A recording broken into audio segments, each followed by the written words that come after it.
Taxe carbone, quels impacts de l'application sur le Maroc?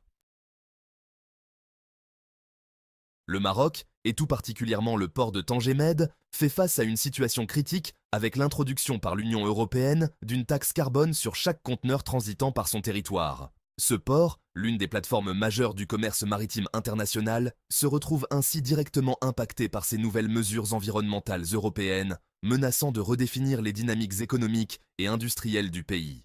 En 2023, Tanger Med a vu passer pas moins de 8,6 millions de conteneurs, illustrant son rôle central dans l'économie marocaine et dans les chaînes logistiques globales. Avec une taxe de 50 € par conteneur imposée par l'Union européenne, c'est une charge annuelle potentielle de plus de 400 millions d'euros qui pèse sur les opérateurs économiques, un montant significatif pour une économie qui n'appartient pas à l'Union. Les secteurs industriels marocains les plus exposés à cette taxe englobent le fer et l'acier, l'aluminium, le ciment, les engrais, l'électricité et l'hydrogène.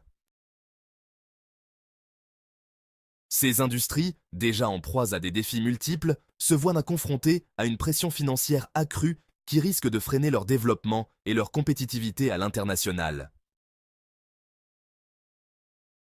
La taxe carbone, conçue pour inciter une réduction des émissions de gaz à effet de serre, peut engendrer une série de conséquences économiques. En augmentant le coût associé à l'utilisation des énergies fossiles, elle pousse les entreprises fortement émettrices de CO2 à réviser leurs opérations et à investir dans des technologies plus propres et durables. Bien que cette transition puisse à terme renforcer la compétitivité à long terme du tissu industriel marocain, elle nécessite initialement des investissements lourds et un changement de paradigme économique qui pourrait déstabiliser certains secteurs à court terme. En parallèle, les contraintes fiscales imposées par la taxe carbone peuvent également se transformer en opportunités pour le Maroc. Ces fonds extraits des entreprises peuvent être redirigés vers l'amélioration du solde budgétaire marocain avec la perspective de réinvestissement dans des projets écologiques ou d'infrastructures durables. Toutefois, la gestion efficace de cette manne financière est cruciale pour éviter que la taxe ne devienne un simple fardeau économique.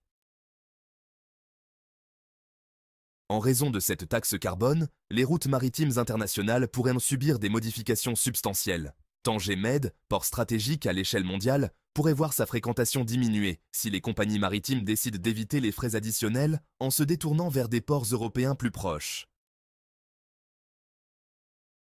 Une telle évolution risque de détourner le flux économique qui transite actuellement par le Maroc vers d'autres horizons, entraînant une perte économique substantielle pour le pays.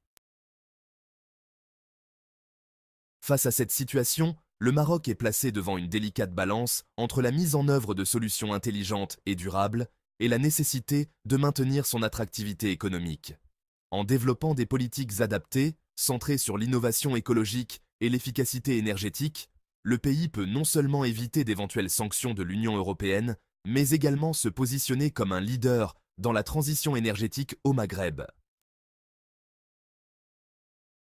En outre, par l'adoption préventive de mesures similaires à celles de l'Union européenne, le Maroc pourrait non seulement anticiper les ajustements carbone aux frontières, mais aussi stimuler ses entreprises vers l'adoption de pratiques plus vertes, améliorant ainsi leur compétitivité sur le marché international.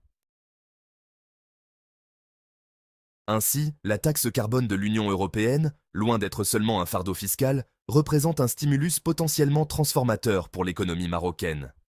Ce dernier encouragerait, par nécessité, à repenser les modes de production et de consommation, à innover et à investir dans des infrastructures et des processus plus respectueux de l'environnement, dessinant ainsi un futur plus durable pour les générations à venir.